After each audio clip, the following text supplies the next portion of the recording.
En aquel tiempo Jesús dijo a los sumos sacerdotes y a los ancianos del pueblo esta parábola. Había una vez un propietario que plantó un viñedo, lo rodeó con una cerca, cavó un lagar en él, construyó una torre para el vigilante y luego la alquiló a unos viñadores y se fue de viaje. Llegado el tiempo de la vendimia, envió a sus criados para pedir su parte de los frutos a los viñadores. Pero estos se apoderaron de los criados, golpearon a uno, mataron a otro y a otro más lo apedrearon. Envió de nuevo a otros criados, en mayor número que los primeros, y los trataron del mismo modo. Por último les mandó a su propio hijo, pensando, a mi hijo lo respetarán. Pero cuando los viñadores lo vieron, se dijeron unos a otros, este es el heredero. Vamos a matarlo y nos quedaremos con su herencia. Le echaron mano, lo sacaron del viñedo y le mataron. Ahora díganme, cuando vuelva el dueño del viñedo, ¿qué hará con esos viñadores? Ellos le respondieron, dará muerte terrible a esos desalmados y arrendará el viñedo a otros viñadores que le entreguen los frutos a su tiempo. Entonces Jesús les dijo, ¿no han leído nunca en las Escrituras la piedra que desecharon los constructores es ahora la piedra angular? Esto es obra del Señor y es un prodigio admirable. Por esta razón les digo que les será quitado a ustedes el reino de Dios y se le dará a un pueblo que produzca sus frutos. Al oír estas palabras, los sumos sacerdotes y los fariseos comprendieron que Jesús las decía por ellos y quisieron aprenderlo. Pero tuvieron miedo a la multitud, pues era tenido por un profeta. Palabra del Señor. Gloria a ti, Señor Jesús. Con esta parábola Jesús hace un precioso resumen de la historia de la salvación.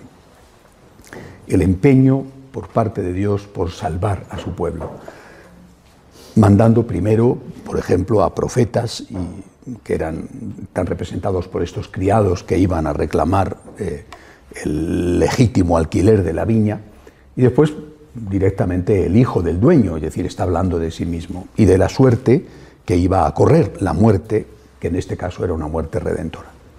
Es decir, Jesús habla de él, de lo que le espera y de cómo él acepta eso por salvarnos a nosotros. Pero la cuestión aquí no es esa. La cuestión aquí es que está planteando Jesús algo que olvidamos en nuestra época. Quizá no nosotros, los franciscanos de María, porque a base de machacar creo que ya lo tenemos todos muy claro. Olvidamos los derechos de Dios.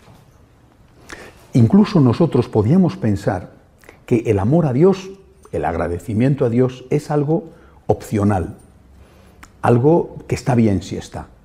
Y no ese es el planteamiento. Lo que Jesús plantea con esta historia del dueño de la viña que reclama la parte que le corresponde del alquiler a los viñadores, una parte en aquella época en especias, lo que Jesús plantea es los derechos de Dios. El Señor tiene derechos. Corremos el riesgo, creo que siempre, está hablando Jesús hace 2000 años, pero nosotros más hoy que antes, de sentirnos buenos porque hacemos las cosas que tenemos que hacer, como los otros no lo hacen. Los otros no van a misa, yo voy a misa. Qué contento tiene que estar Dios conmigo, cuánto me tiene que agradecer. Los otros hacen determinadas cosas malas, yo no las hago. Uy, realmente qué suerte tiene Dios conmigo. Esto es un error horroroso. Es soberbia pura.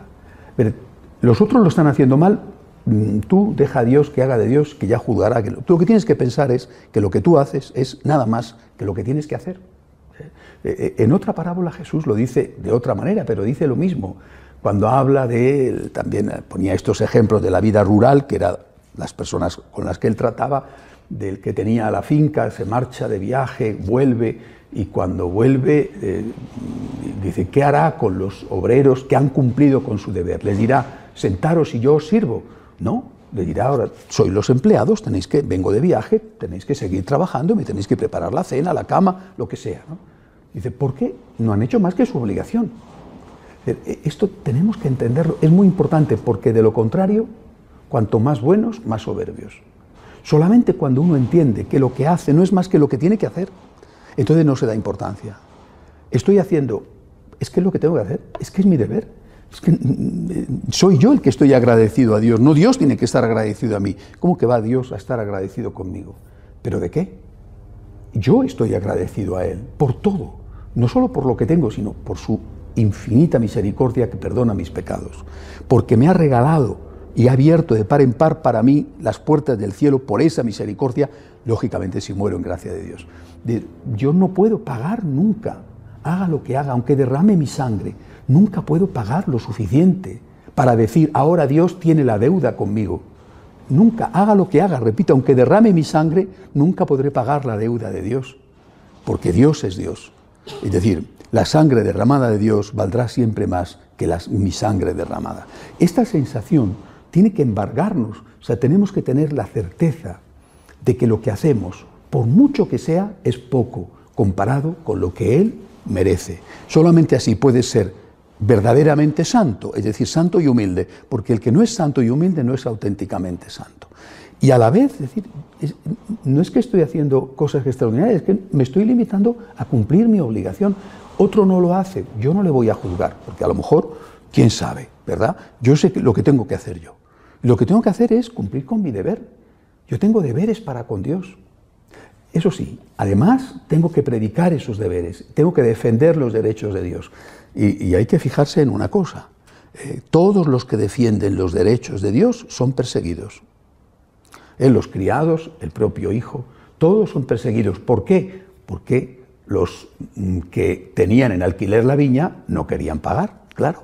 Es decir, cuando tú defiendes a Dios, los enemigos de Dios se vuelven contra ti. Es natural. El demonio se vuelve contra ti y los amigos del demonio se vuelven contra ti. Es natural.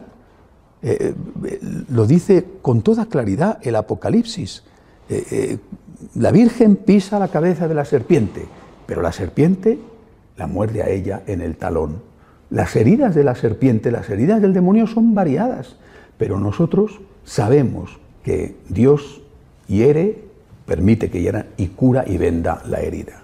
Es decir, la Virgen nos va a curar la herida que nos hace la serpiente cuando nos muerde por estar defendiéndola y por estar defendiendo a su hijo. No nos va a dejar solos. Tendremos que sufrir la mordedura de la serpiente, tendremos que sufrir muchos ataques, muchas incomprensiones y muchos problemas, pero sabemos que la Virgen nunca deja, como una buena capitana que es, nunca deja a sus soldados abandonados. Así que primero empecemos por nosotros mismos.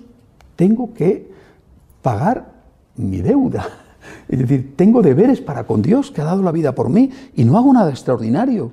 Cuando doy la vida por Él, no me refiero solo al martirio, con la caridad, con el cumplimiento de las obligaciones, con la Santa Misa, con la oración. Cuando doy la vida por Él, no hago nada extraordinario, es lo que debo de hacer. No me siento mejor que nadie ni superior a nadie. Yo estoy haciendo lo que debo y aún así no llego a dar lo que debería de dar. Primero. Y segundo, esto decírselo a los demás. Oye, que tienes deberes que cumplir, que tienes unos deberes que cumplir para con Dios y que tienes de ahí, como consecuencia, unos deberes que cumplir para con la gente que te rodea, que el mundo no es un mundo solo de derechos, también es un mundo de obligaciones y tendremos que decirlo con tanta más insistencia, aunque no nos ataquen y agredan por ello, cuanto más escasa es la predicación de los deberes, no solo hacia Dios, sino también los deberes hacia los hombres. Que Dios nos ayude y que nos cure la Virgen María de las heridas que nos hace la serpiente. De pie, por favor.